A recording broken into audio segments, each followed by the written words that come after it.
Hey guys, welcome to the Throwback IT Show, Light.net's latest show where we take you back to the tech that we grew up with.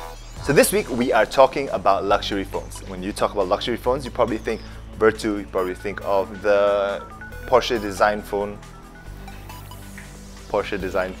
No, the Porsche design BlackBerry, which is pretty cool, but it's expensive.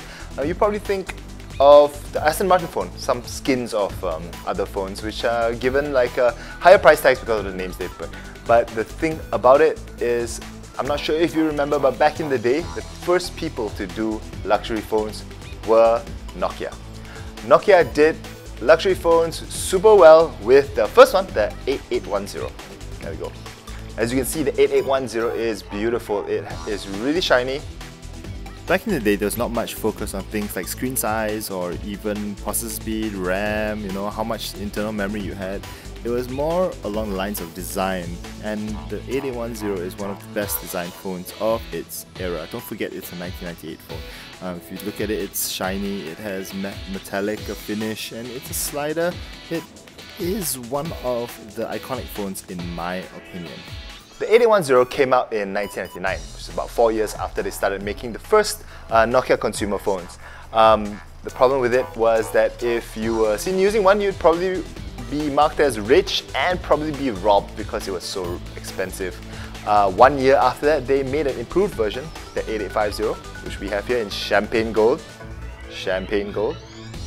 which redesigned the whole style a bit. It gave it a bit more blockiness, took away the bling bling shiny feel, and improved the specs somewhat.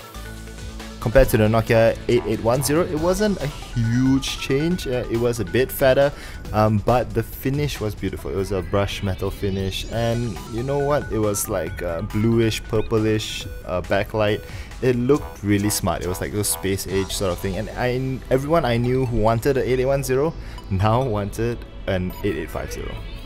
So after this, there was a bit of a break until they released their next luxury phone. And the next luxury phone was the 8855. The 8855 came out in 2002, and it was a bit of an upgrade. It was in a time where technology was heating up. It was 2002, and you know what? You can see it because there was improvements of the time, such as the supporting of warp, a bigger battery, 1000 mAh battery, which led to long standby times, up to over 200 hours standby and like 4 hours talk time. It was pretty crazy. And you know what? The finish of this phone is pretty cool. It gets even darker. It was one of those that gave a white backlight. It was very desirable. White backlight at that time was very desirable. I modified my phones to have white backlight. But this was the pinnacle at that time where, everyone wanted this.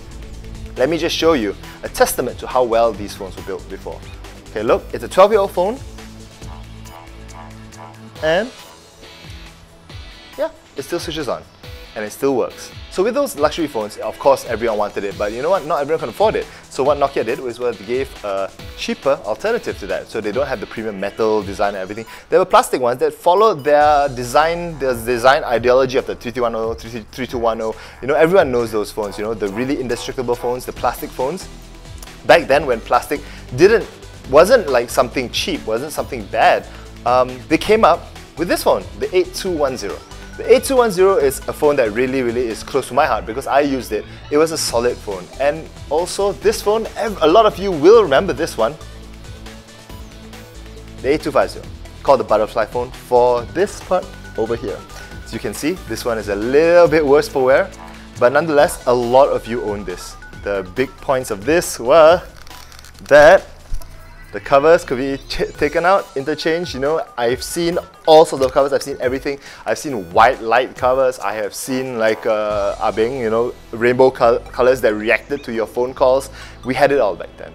And finally, the phone that was probably the last Nokia luxury phone. Back in the day, the Symbian Nokia luxury phones would probably be the 8800 Sirocco. The 8800 Sirocco was the epitome of what a luxury phone should be.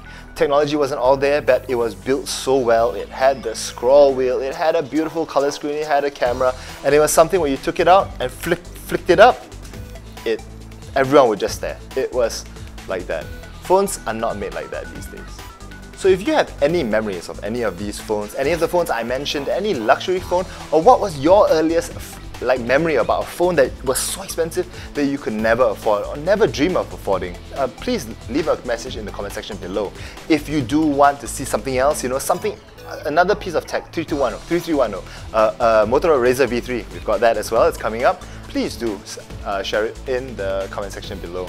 Also, don't forget to drop us a like, share it with your friends, you know, get everyone reminiscing about the good old times. Last but not least, please do subscribe to Light.TV so we can continue to do awesome videos for you, and also so you can get the latest videos from our channel right into your feed. Until next time, thanks for watching the Throwback IT Show, and we'll see you later.